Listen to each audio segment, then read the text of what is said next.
കണ്ണുകൾ അടച്ച് നമുക്ക് നല്ലൊരു ഡീപ്പ് ബ്രെത്ത് എടുക്കാം. ഒരു ദീർഘശ്വാസം എടുക്കാം. നന്നായിട്ട് ഉള്ളിലേക്ക് എടുക്കാം.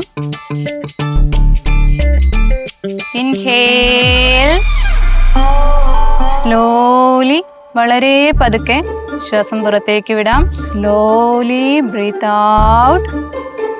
ഒരിക്കൽ കൂടി ചെയ്യാം. ഇൻഹേൽ. ഓക്കെ, കണ്ണടച്ച് ഇത് റിപ്പീറ്റ് ചെയ്യുക. ഇപ്പോൾ നിങ്ങൾ നിങ്ങളുടെ ഏറ്റവും ഇഷ്ടപ്പെട്ട വളരെ മനോഹരമായ ഒരു സ്ഥലത്താണ് ഇരിക്കുന്നതെന്ന് ഇമാജിൻ ചെയ്യുക. 5 മിനിറ്റിന് ശേഷം നമുക്ക് ശവാസനത്തിലേക്ക് പോകാം. One more time. Inhale.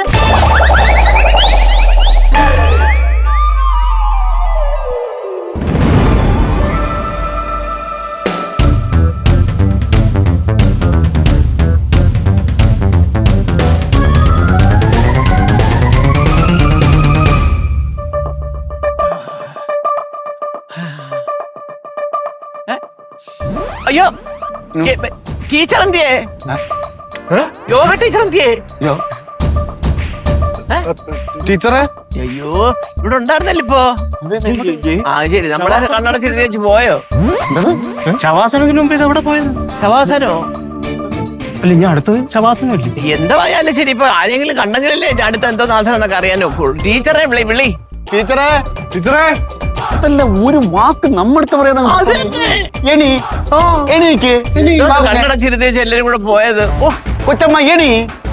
എണിയാ? അല്ല, എണീക്ക് വരണം. അത് കൊള്ളാല. ടീച്ചറെ, ടീച്ചറെ.